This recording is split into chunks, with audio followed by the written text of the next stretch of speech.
শ্রমিক দিবস। এই আন্তর্জাতিক শ্রমিক দিবস উপলক্ষে আমি প্রথমেই শ্রদ্ধার সঙ্গে স্মরণ করতে চাই যে সকল শ্রমিক ভাইরা 1971 সালে স্বাধীনতা যুদ্ধে শহীদ হয়েছিলেন, যে সকল শ্রমিক ভাইরা 90 স্বৈরাচার বিরোধী আন্দোলনে আত্মহতি দিয়েছেন এবং শুধুমাত্র জুলাই আগস্ট মাসে যে আন্দোলন ছাত্র জনতার, সেখানে শ্রমিক দলের যে 72 জন শ্রমিক সদস্য শহীদ হয়েছেন সহ সকল গণতন্ত্রের আন্দোলনে শহীদদেরকে আমি আজ এই দিবসে স্মরণ করতে চাই। প্রিয় ভাই বোনেরা, আজ এখানে আপনারা যারা উপস্থিত আছেন, আপনাদের নিশ্চয়ই মনে আছে অতীতের এই সামান্য কয়েক বছর আগের ঘটনার কথা, 2 থেকে 3 বছর আগের ঘটনার কথা। আজ এখানে আমরা শান্তিপূর্ণভাবে এই সমাবেশের আয়োজন করছি, কিন্তু মাত্র কয়েকদিন আগের কথা, এই রাজপথ, এই আশেপাশের দালান কোঠা, এই এলাকার প্রতিবেশী ভাইয়ের বোনেরা সকলে সাক্ষী আছেন। এখানে যখন বিএনপি, শ্রমিক দল, যুব দল, ছাত্র দল, স্বেচ্ছাসেবক মহিলা দল যারাই যখন সমাবেশ করেছে, আমাদেরকে তখন আতঙ্কিত থাকতে হতো কখন সেই স্বৈরাচার বাহিনী হামলা করে বসে। নিশ্চয়ই আপনাদের মনে আছে, আপনারা কি ভুলে গিয়েছেন সেই ঘটনা? ভুলে যাননি। এবং আজ থেকে 2 বছর আগের ঘটনা, প্রায় 2024 সালের 5ই আগস্ট বাংলাদেশের মানুষ স্বৈরাচারকে ছাত্র জনতার আন্দোলনের মাধ্যমে বিদায় করে দিয়েছে এই দেশ থেকে। প্রিয় ভাই বোনেরা, সেই স্বৈরাচারের বিগত প্রায় 1 যুগের বেশি সময় আমরা কি দেখেছি? আমরা দেখেছি শুধু যে শ্রমিককে তার অধিকার থেকে বঞ্চিত করা হয়েছে তা নয়, শুধু যে ছাত্রদেরকে তাদের অধিকার থেকে বঞ্চিত করা হয়েছে তা নয়, শুধু যে শিক্ষকদেরকে তাদের অধিকার থেকে বঞ্চিত করা হয়েছে তা নয়, শুধু যে নারীদেরকে তাদের অধিকার থেকে বঞ্চিত করা হয়েছে তা নয়, এই দেশের প্রত্যেকটি খেটে খাওয়া মানুষকে তার অধিকার থেকে বঞ্চিত করা হয়েছে।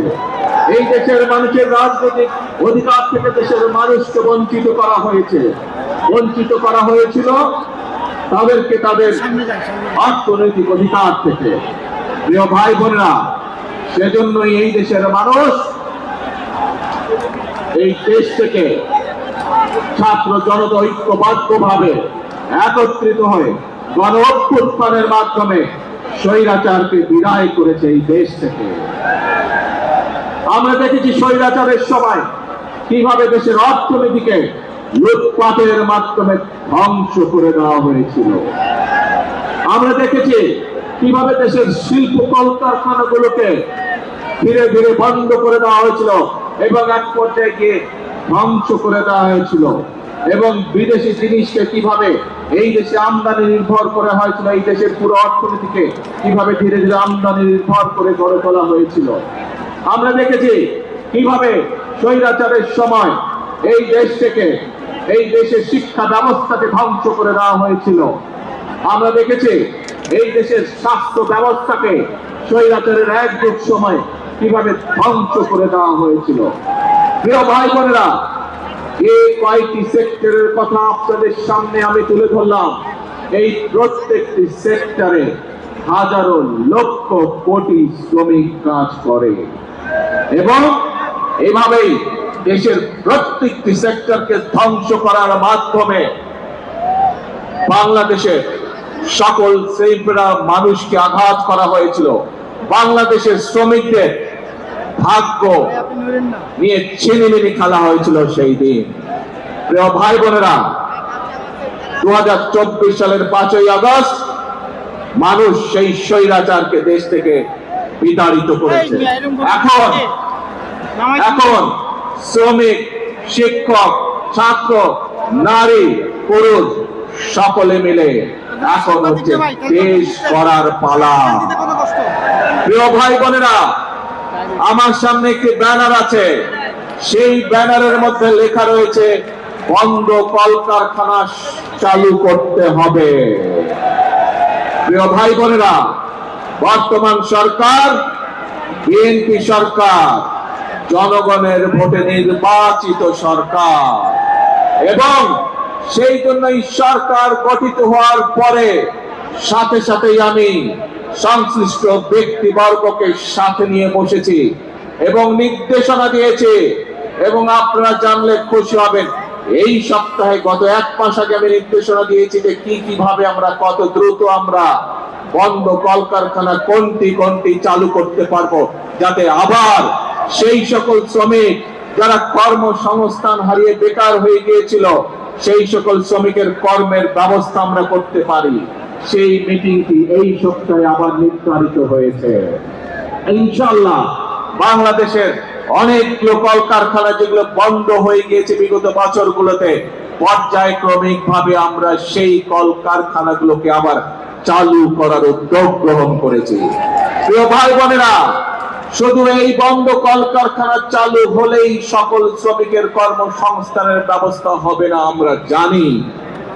এই শ্রমিকদের পাশাপাশি আরো বহু লক্ষ হাজার লক্ষ বেকার এখন এই দেশে রয়ে গিয়েছে, যাদের জন্য দেশে আমাদের কর্মসংস্থানের ব্যবস্থা করতে হবে, যাদের জন্য একই সাথে আমাদেরকে বিদেশেও কর্মসংস্থানের ব্যবস্থা করতে হবে।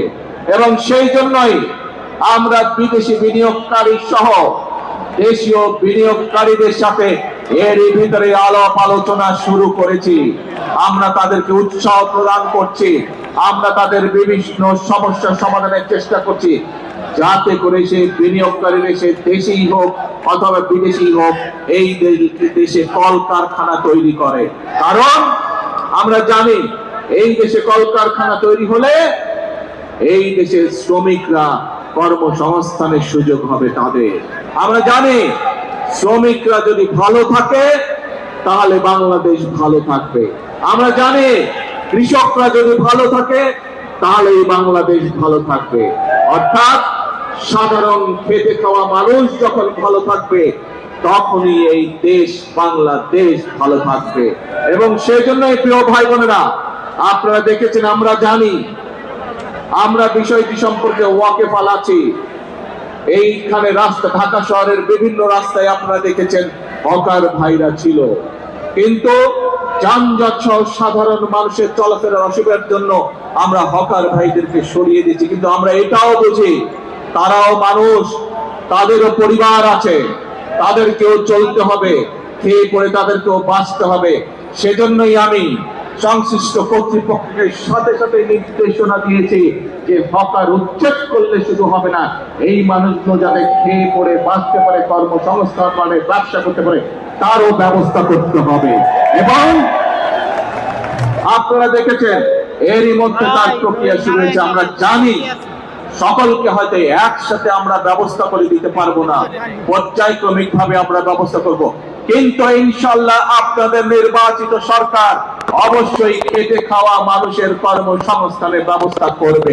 এবং সে কারণেই আপনারা দেখেছেন গতকাল থেকে উত্তর মহানগরী এবং দক্ষিণ মহানগরীতে এই প্রক্রিয়া শুরু হয়ে গিয়েছে। আমরা পর্যায়ক্রমিক ভাবে যারা হকার ভাই তাদেরকে আমরা, তারা যাতে শান্তিতে ব্যবসা বাণিজ্য করতে হয়, কোন রকম বিশৃঙ্খলার মধ্যে যাতে তাদেরকে করতে না হয়, সেই জন্য বিভিন্ন জায়গা ঠিক করে তাদেরকে ধীরে ধীরে সেই জায়গায় আমরা পুনর্বাসনের চেষ্টা করছি।